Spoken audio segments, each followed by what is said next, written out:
महज 9 साल की उम्र, जहां बच्चे खेलों में खोए रहते हैं, वहां इस बच्चे ने दिखाया कि असली ताकत उम्र से नहीं, हिम्मत से तय होती है। ब्लैक बेल्ट हासिल कर नेशनल्स में खेलना, उसने साबित किया कि छोटे हाथ भी बड़े मुकाम को छू सकते हैं। 37 साल की उम्र में, जहां ज्यादातर लोग अपने सपनों को उम्र के साथ बांध देते हैं, वहीं एक माँ ने साबित किया कि हिम्मत की कोई उम्र नहीं होती। एक 8 साल के बच्चे की माँ, एक हाउसवाइफ और साथ ही साथ national gold medallist. Black belt के साथ उन्होंने कर दिखाया कि अगर आपके अंदर जज्बा हो और वो सच्चा हो, तो घर की 4 दीवारें भी आपकी ताकत बन सकती है। क्योंकि असली जीत वो नहीं जो मैदान में मिलती है, असली जीत वो है जब आप खुद से जीत जाते हैं। अब फर्स्ट गेस्ट, 9 साल की उम्र में आप कराटे में ब्लैक बेल्ट है। हाँ। इस उम्र में तो लोग क्रिकेट खेलते हैं, कंचे खेलते हैं, आप कराटे सीधे, ऐसा क्यों? मेरा सपना था कि मैं बड़े होके आर्मी में नहीं तो एयर फोर्स में आऊं, इसलिए मेरी मम्मी ने डाली है। ओके। पहला गोल्ड मेडल कब जीता आपने? मैंने पहला गोल्ड मेडल 2 साल पहले जीता था। छिंदवाड़ा में? हाँ। कैसा फील हुआ था आपको? मेरे को तो बहुत बढ़िया फील हुआ था। सबसे पहले किससे मिलने गए थे गोल्ड मेडल जीतने के बाद? सर से। के अभी तक कराटे का सबसे हार्डेस्ट डोजो कौन सा सीखा आपने? मैंने बहुत सारे सीखा। सबसे टफ कौन सा लगा आपको? बहुत सारे। स्पेसिफिक कोई भी नहीं? चलिए। अच्छा, आप अपने स्कूल, फिर क्रिकेट, जो भी आप घर में खेलते होंगे, होमवर्क और कराटे, सब कैसे मैनेज करते हो? सबसे पहले स्कूल रहता है 3 बजे, उसके बाद कराटे क्लास आ जाता हूँ मैं 1 घंटे की गैप में। फिर आधे घंटे के गैप में कराटे क्लास से आने के बाद मैं ट्यूशन जाता हूँ। कितने बजे जाते हैं आप ट्यूशन? 7:30 बजे तक। ओके। और फिर मैं 8:30 बजे वहां से आ जाता हूँ। फिर खाना खा के आधे घंटे खेल के सो जाता हूँ। कितने बजे सोते हैं? 10 10:30 बजे तक। और सुबह उठना कितने बजे? 7 7:30 बजे तक। अच्छा, संडे जब आपका कराटे नहीं रहता, नहीं सॉरी, मॉर्निंग में कराटे रहता है, स्कूल नहीं रहता, तो फिर पूरे संडे क्या करते हैं आप? कराटे क्लास से आने के बाद पूरा दिन खेलता हूँ मैं। सबसे फेवरेट स्पोर्ट्स क्या है आपका? क्रिकेट। फेवरेट खिलाड़ी कौन सा है? विराट कोहली। ओके। बड़े होके आप क्या बनना चाहते हैं? मैं बड़े होके एयर फोर्स में जाऊंगा। हमारे सेकेंड पार्टिसिपेंट मिसेस भावना अंकुर पांडे, किस एज में आप कराटे ब्लैक बेल्ट बनी? मैं 37 में। 37? यस। इस उम्र में तो लड़कियों की हड्डी, पीठ में, घुटनों में दर्द, और आप black belt karate, how come? 2 साल से कर रही हूँ प्रैक्टिस, एक्सरसाइज, तो मुझे कभी लगा नहीं। आपको कभी शुरू में भी ऐसा नहीं लगा कि आपको पेन हो रहा है? या शुरू में लगा, स्टार्टिंग में, उस समय तो सोचा भी कि नहीं जाती। फिर क्या आपको ऐसा लगा कि नहीं मुझे कंटिन्यू करना है? फिर मेरे हस्बैंड वही मुझे मतलब हर तरफ से बोलते रहते थे, टॉन्ट मारते थे कि नहीं कर सकती कुछ। एंड फाइनली आप ब्लैक बेल्ट बने। Now I am national gold medallist. Alright. क्या बचपन से कराटे में जाना चाहती थी? हाँ, मैंने 6th क्लास में भी एक्चुअली एक चीज बताना चाहूंगी मैं, जो अभी मेरे सर है वही मेरे बचपन में, मैंने जब 6th क्लास में सीखा था वही मेरे सर थे। तो उस समय भी मेरी था कि मैं आगे तक जाऊं, बट कुछ कंडीशन, कुछ सिचुएशन ऐसी हुई घर की जो मैं नहीं कर पाई। क्या कंडीशन थी? लाइक 2 to 3 मंथ सीखा, फिर बोला पैसा आफ्टर चाहिए। दैट नहीं, मतलब मंथली फीस तो निकल जाती थी क्योंकि उस समय 50 रुपीज हुआ करती थी। बट अभी जब ड्रेस का आया 3 मंथ बाद कि आपको ड्रेस कंपलसरी है, उसके अलावा उसके बगैर आप नहीं कर सकते, तो ये हो गया कि 150 200 या आई थिंक 350 की ड्रेस थी, तो वो अफोर्डेबल नहीं थी उस टाइम पे। ओके।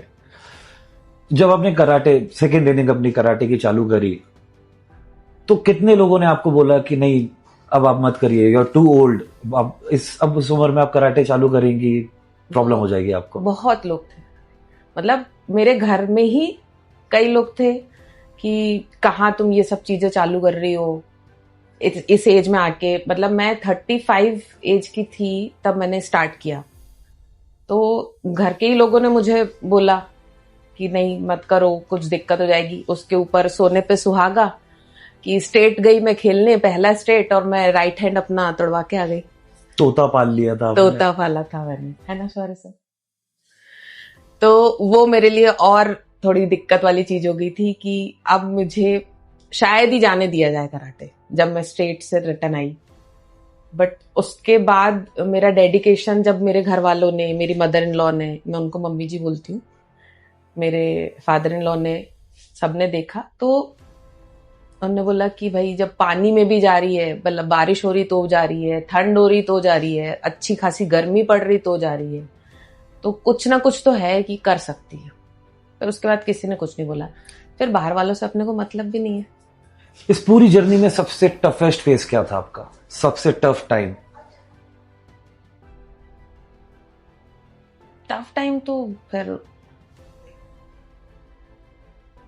ऐसा कुछ आया नहीं ऐसा, बट वो जो होता है हम लोगों का पेन मंथली सब चीजें, वो Okay. एक अलग चीज होती है। बाकी कुछ ऐसा टफ टाइम मुझे लगा नहीं। जब नेशनल में गोल्ड मेडलिस्ट बने आप, और जब फैमिली को पता चला, क्या रिएक्शन था? मेरे हस्बैंड तो रोने लग गए थे और उनको देख के मैं रोने लग गई। मतलब एक खुशी तो एक अलग ही थी, एक इमोशनल वहां पे चीजें ज्यादा रह गई। हाँ, तो मतलब जिस तरीके से मार रही थी तो देख के तो रोना आएगा ही मेरे को। आप क्या मैसेज देना चाहोगी उन हाउसवाइफ्स के लिए या वर्किंग लेडीज के लिए जिनकी शादी हो चुकी है बट उन्होंने अपने ड्रीम को चेस करना बंद कर दिया है? मैं उनसे ये कहना चाहूंगी कि आप जिस भी फील्ड में चाहती हैं कि मैं इस फील्ड में आगे बढ़ूं, उस फील्ड को लेके सबसे पहले तो आप अपने बेटर हाफ हस्बैंड से बात करिए कि वो आपके उस ड्रीम को समझे, आपको समझे और आपको आगे आने के लिए मोटिवेट करे। सबसे बड़ा सपोर्ट आपका हस्बैंड होता है। अगर उनने सपोर्ट कर दिया तो आप अपने ड्रीम को फुलफिल कर सकते हो। पैकेट बड़ा धमाका, तैयार हो आप? बिल्कुल। कभी आपके साथ ऐसा हुआ है कि कराटे में जब आप पार्टिसिपेट करने गए हैं या प्रैक्टिस हो रही है, कुछ भी हुआ है, तो जो आपसे एज में बड़े हैं वो आपको डोमिनेट करते हो या आपको दबाने की कोशिश करते हो? कभी ऐसा हुआ आपके साथ? बहुत बार हुआ है सर। कैसे टैकल किया? उनने ये बोले थे कि तू छोटा है, तू नहीं कर पाएगा कभी, लेकिन मैंने करके दिखाया उनको। ओके। और कभी किसी ने बुली किया है, नहीं, परेशान किया हो ऐसा? नहीं, कभी नहीं। भी नहीं। जब कोई बहुत बड़ा मैच होता है, जैसे आप स्टेट खेलने गए, नेशनल्स खेलने जा रहे हो, तो जब फाइट के पहले क्या ऐसा होता है कि आप शांत रहते हो, घबराते नहीं हो? मैं सबसे पहले लंबी सांस लेता हूँ, फिर उसको 5-6 सेकंड के लिए वहीं पे होल्ड करके रखता हूँ। उसके बाद धीरे धीरे छोड़ता हूँ और फिर मैं मेरे दिमाग को शांत करता हूँ कि मैं जीत जाऊंगा। ओके। कभी मम्मी पापा आए फाइट देखने? हाँ, आए हैं। क्या हुआ जब उन्होंने फाइट देखी होगी आपकी? क्या बोला उन्हें? मम्मी पापा कुछ बोले? फाइट जब खत्म हुई तो क्या बोला उन्होंने कि आपको बहुत अच्छा लगा हो? हार हो या जीत कोई मैटर नहीं करता, मेडल आए बस उतना मैटर करता है। ग्रेट। जैसे आपकी नॉर्मली जो फाइट होती है उसमें कितने राउंड होते हैं? अगर ज्यादा लोग होंगे तो 5-6 राउंड होते हैं और अगर कम होंगे तो 3-4। 3-4 राउंड। मानिए आपने कोई एक राउंड हार गए और उसके बाद नेक्स्ट राउंड आपको फिर से देना है, तो अपने आप को कैसे मोटिवेट करते हो? मैं एक बार हार गया हूँ, फिर मैं दूसरी बार भी कर सकता हूँ, लेकिन मेरे को इस बार थोड़ा और अच्छा करना है। उन बच्चों के लिए आप क्या कहोगे जो कहते हैं कि नहीं कराटे बहुत हार्ड है, हम नहीं कर सकते? उन बच्चों को मैं ऐसा कहूंगा कि कराटे के जो बेसिक्स रहते हैं वो इजी रहते हैं।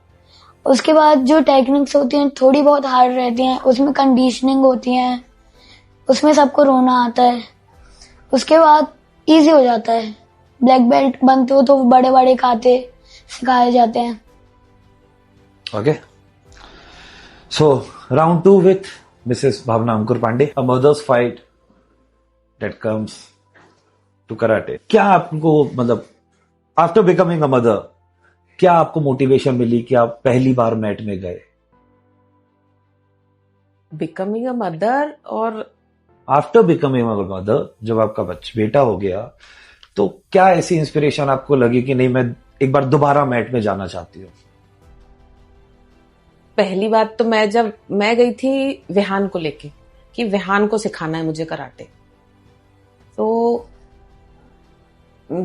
विहान को लेके गई हूँ।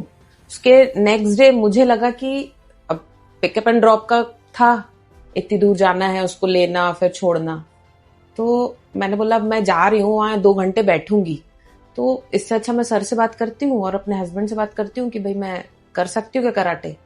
तो उन्होंने बोला हाँ कर सकते हो बिल्कुल। थोड़ा डर तो लगा मैट पे आने पे। क्या आपने कभी ऐसी कोई सिचुएशन फेस की? सर 2 मिनट में को बहुत ही आई है। जाओ। Sir 2 minute.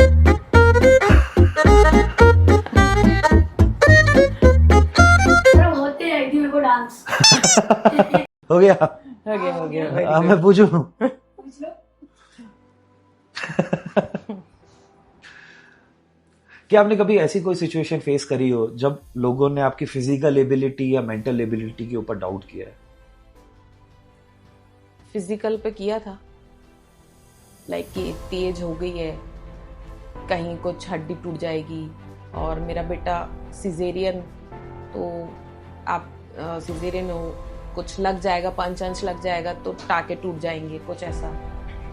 फिर मेंटली भी ये कि हमको जो काता करना रहता है कराटे में, उसके लिए मेंटली बहुत फोकस चाहिए रहता है। तो तुम इतना घर का काम रहेगा, सब चीजें रहेगी, बच्चे को पढ़ाना है, सब चीजें करना है, तो तुम वहां पे कैसे फोकस करोगे? सब चीजों को मैंने समझा कि नहीं मैं कर सकती हूँ, मैं इन सब चीजों के साथ मल्टीटास्क भी कर सकती हूँ। ओके, जैसे आपने मल्टीटास्क का बोला, तो जो मार्शल आर्ट्स का डिसिप्लिन सिखाया जाता है वो आपकी डेली रूटीन में किस तरीके से आपके लिए हेल्पफुल हुआ? मेरे डेली रूटीन में सबसे ज्यादा हेल्पफुल ये हुआ कि जंक फूड खाते हैं हम, अभी भी खाते हैं, बट कम हो गया है। ऐसा नहीं कि पहले हम लोग ये था कि मंथली में 3 से 4 बार खा लेते थे, अब ये हो गया कि हम मंथ में 15 डेज में एक आध बार। 40 पानी पूरी खाती थी? हाँ, पहले कंपटीशन चलता था इनका? कंपटीशन चलता था हमारा। मेरा तो अभी तक चलता है। हाँ, मेरा भाई बहन के साथ। हाँ, तो अभी छोटे हो ना इसलिए। तो एक वो हुआ कि आप हम जंक फूड की तरफ से थोड़ा हट गया हमारा ध्यान। सेकंड, हमारा डेली एक्सरसाइज 2 घंटे की, मतलब एनी हाउ हमको वहां जाना है, 2 घंटे की एक्सरसाइज करना है। लाइक हमारा 15 मिनट्स का अपना रनिंग होती है ना, 15 मिनट्स की रनिंग रहती है, फिर 15 मिनट्स का हमारा वार्म अप होता है, उसके बाद तो सर करवाते हैं अपने को टेक्निक्स और काते की प्रैक्टिस। हाँ। आपकी ऐसी कोई एक फाइट जो आपके लिए बहुत मेमोरेबल हो, रिंग के अंदर की नहीं, लाइफ की? लाइफ में कोई एक ऐसी चीज आपकी हुई हो जिसमें आपको बहुत लड़ना पड़ गया हो, just to prove yourself that you are right, और बाद में जब रिजल्ट आया हो तो आपको ऐसा लगा हो कि यार okay finally I have achieved this? ये नेशनल का ही था एक्चुअली। थोड़ा सा हार्ट बीटिंग बहुत बढ़ जाती है जब मैं रिंग के अंदर उतरती हूँ, अभी भी 2 साल बाद भी।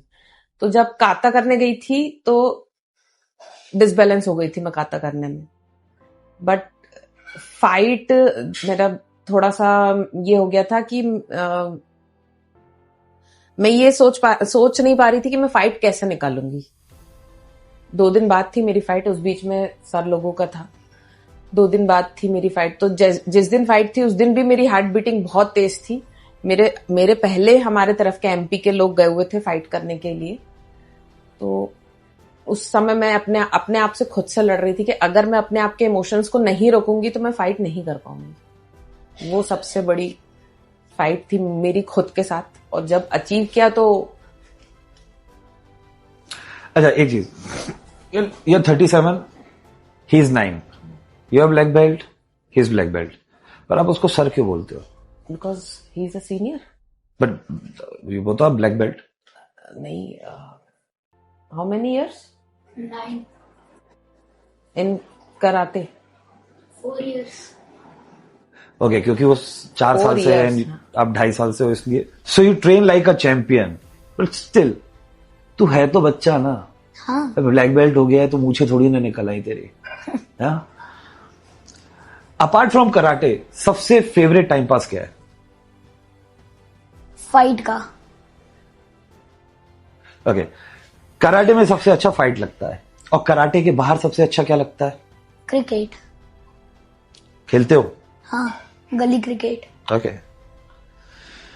एक आपने ब्लैक बेल्ट अचीव कर लिया है, अगला कौन सा ड्रीम है जो आपको अचीव करना है? मेरे को नेशनल में और भी गोल्ड मेडल चाहिए। ओके, तो अपार्ट फ्रॉम कराटे और ऐसा कोई स्पोर्ट नहीं है जिसमें आपको लगे कि यार उसमें भी मुझे नेशनल्स तक जाना चाहिए? लगता है। जैसे क्रिकेट में हो गया, फुटबॉल में भी, बैडमिंटन, बहुत सारे हैं जो मैं गली में ही खेलता हूँ मेरी। तो जो आप कराटे और बाकी जो एक्टिविटीज करते हो, तो ज्यादा सपोर्ट कौन करता है घर पे, मम्मी की पापा? मम्मी। पापा नहीं करते? पापा भी करते लेकिन उतने ज्यादा नहीं करते हैं। स्कूल में सबसे ज्यादा सपोर्ट कौन करता है? क्लास टीचर और मेरे दोस्त। चलो, आपने दोस्त का बताया, जब आपने नेशनल्स में ब्रॉन्ज लेकर आए तो आपके दोस्तों ने कैसे सेलिब्रेट किया? मेरे को उनने अपनी कंधे के ऊपर बैठा के पूरा एक बहुत बड़ा राउंड घुमाए। फिर मेरा नाम जब वहां पे आया तब मेरे को वहां पे लाके छोड़ दी उनने वापस। ओके, जब पहली बार आप छिंदवाड़ा में आप ट्रेनिंग में गए थे, जिस भी जगह में आपने कराटे चालू किया था, कैसी जगह थी वो? हम जब छोटे थे तब स्टार्ट किया था। तो मैं सेकेंड इनिंग की बात कर रहा हूँ आपके। सेकेंड इनिंग में तो बहुत अच्छा डोजो जो सर ने बनाए हैं, हमारे राजेश सर है, उनका डोजो। अब जो डोजो है वो बहुत अच्छा है कि हमको मैट भी मिल रही है करने के लिए सब। पहले ऐसा था कि रेत और ऐसी गिट्टी हुआ करती थी, वैसे ओपन ग्राउंड में हमको करना पड़ता था पूरी प्रैक्टिस। इनिशियल लेवल में जब आपने कराटे चालू करा था तो कभी सोचा था कि नेशनल्स पे भी पहुंचूंगी और मैं गोल्ड मेडल लेकर आऊंगी? कभी नहीं सोचा था। इवन तो स्टार्ट जब किया था तो उसमें ही आई थिंक मैंने 5 to 6 मंथ बाद ये सोचा था कि अब क्विट कर देती हूँ, नहीं हो पाएगा। ये स्ट्रेट था मेरा, 6 मंथ बाद ही स्ट्रेट गई थी मैं, और ये सब हो गया था, हाथ टूट गया था। तो मेरा एक सवाल आप दोनों से, आप बहुत छोटे हो उसका जवाब देने के लिए, बट स्टिल लोकल जो पॉलिटिकल पार्टीज होती हैं जो स्पोर्ट्स को ऑर्गेनाइज करवाते हैं या प्रमोट करते हैं, क्या आपको ऐसा कोई मिला सपोर्ट करने के लिए कि हम आपको इस चीज में प्रमोट कर रहे हैं, आप जाइए वहां तक खेलने के लिए? नहीं, हमारे बस सर हैं जो हमको मोटिवेट करते हैं एक्चुअली, वो कि करना चाहिए, आगे बढ़ना चाहिए। बाकी हमको, जैसे मैं रही नेशनल गोल्ड मेडलिस्ट, शौर्य सर रहे, बट एक छोटे से आर्टिकल में, पेपर के छोटे से आर्टिकल में उनने बस लिख के दे दिया कि Bhavna Pandey and Shaurya Saxena national gold medallist है। उसके अलावा किसी ने कुछ पूरे इसमें किया, न्यूज में कहीं भी नहीं दिखाया उसको। कोई सपोर्ट तो खैर है ही नहीं, इवन बताया भी नहीं कि हमारे छिंदवाड़ा के बच्चे हैं जो गोल्ड मेडल हुए, या हमारे छिंदवाड़ा की है मैडम है जो गोल्ड मेडल हुए। अगर आपको मैं एक मौका दूं टाइम ट्रेवल करने का कि आप वापस से जाइए आज से 2.5 साल पहले, तो उस समय अपने आप को पहली क्या एडवाइस दोगी कि क्या किया जा सकता है? तो जैसे आपने कहा कि ऑन द डे फर्स्ट आपको नहीं मालूम था कि आप नेशनल गोल्ड मेडलिस्ट बन सकते हैं, now you are gold medallist. अब मैं आपको वापस से टाइम ट्रेवल करके बोल रहा हूं, पहले दिन पहुंचिए, क्या एडवाइस अपने पहले दिन वाली भावना को देंगी जो आज आप बन चुकी हैं? देखिए, पहले जब मैंने स्टार्ट किया था तब तो सोचा भी नहीं था कि मैं नेशनल भी जाऊंगी। नेशनल गई और नेशनल गोल्ड मेडल लेके आई हूं। तो अब मुझे लगता है कि अगर मुझे पता होता कि मैं नेशनल जाने वाली हूँ और गोल्ड मेडल लाने वाली हूँ तो मैं पहले दिन से उस लेवल की तैयारी करती। ओके, पहली बार आप स्टेट खेलने कहाँ गए थे? रीवा। फिर दूसरी बार आप गए भोपाल मेरे साथ में, एंड तीसरी बार रायपुर भी अपन साथ में थे। जब पहली बार स्टेट खेलने गए थे तो क्या फील हुआ था?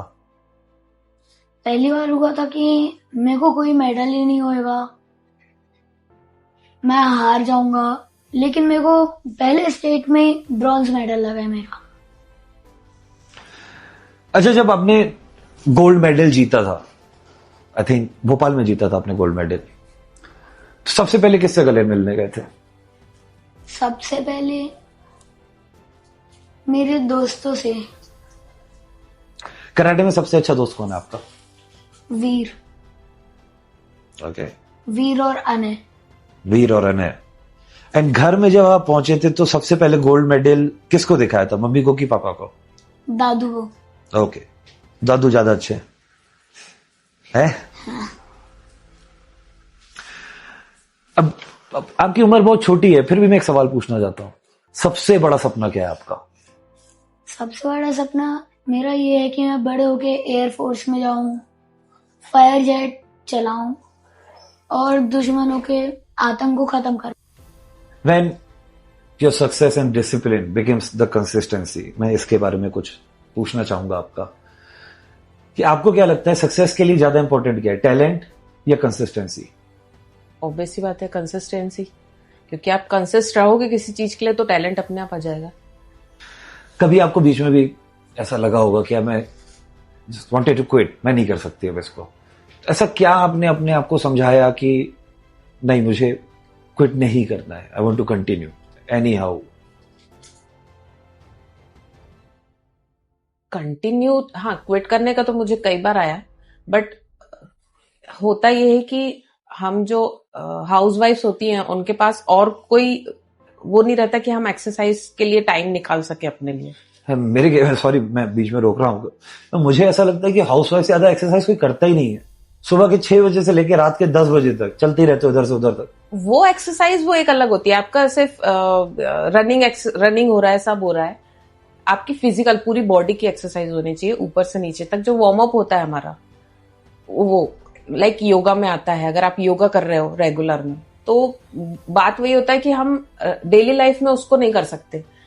तो मेरे लिए बहुत अच्छी चीज थी कि 2 घंटे मैं नहीं जाना चाहती तब भी मैं अपने आप को धक्का देके लेके जाती थी कि हाँ मुझे एक्सरसाइज करना है ताकि मैं इंटरनल अपनी बॉडी को सही रख सकूं। मार्शल आर्ट्स की ऐसी कौन सी चीज है जो आपको लगता है कि आपकी daily day to day life में काम में आती है? डिसिप्लिन, लाइक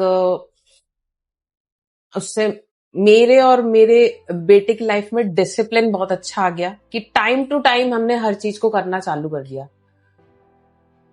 लाइक पढ़ाई के लिए विहान को एक टाइम मिलता है, वहां से आने के बाद लाइक 7:30 पे यहाँ आता है तो वो 8:30 तक पढ़ाई करता है और उसके बाद वैसे खाना खा के 9 बजे तक सो जाता है क्योंकि 6:30 उसकी बस रहती है मॉर्निंग में।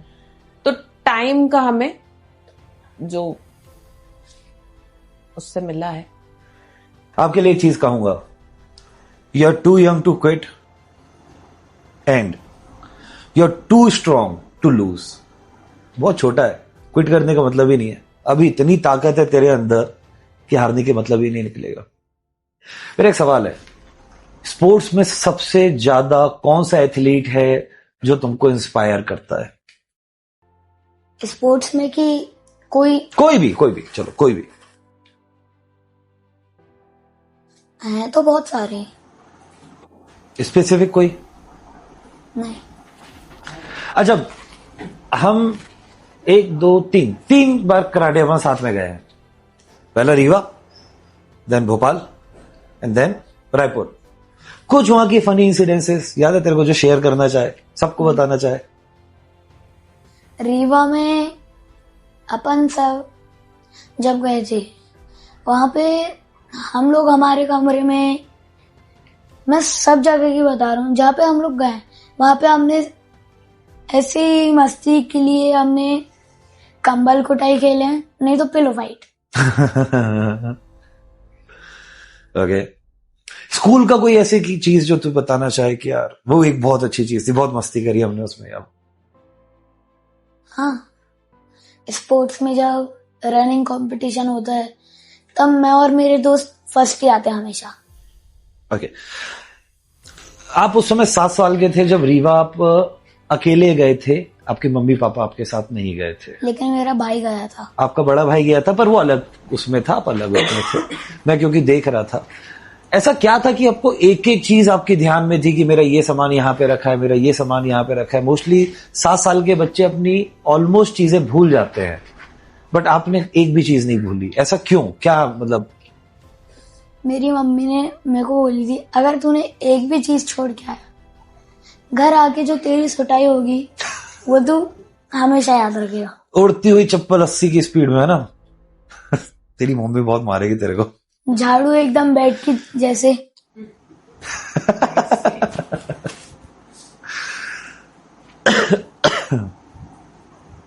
आखिरी में कुछ कहना चाहेंगे आप? हाँ, बताइए। अपन ने जो इतनी मस्ती की है तीनों जगहों में, उसमें सबसे ज्यादा मस्ती अपन ने रायपुर में ही की है। सबसे ज्यादा मस्ती अपन ने रायपुर में ही की है, क्योंकि अपन लोग एक कमरे में थे। हाँ। अपन लोग मतलब 6-7 थे और अपन ने बहुत मस्ती की। एक ही कमरे में पूरे लोग मस्ती वाले। और सबसे डिसिप्लिन में भी हम ही लोग थे। कमरा Alright. खराब हुआ, उसके बाद वापस जमा दिया हमने। ओके, द फाइनल वर्डिक्ट, आपकी स्ट्रगल, आपकी फाइट दूसरों के लिए एक इंस्पिरेशन बनी है। आपको आपकी जिंदगी में सबसे ज्यादा इंस्पिरेशन किसने दी है?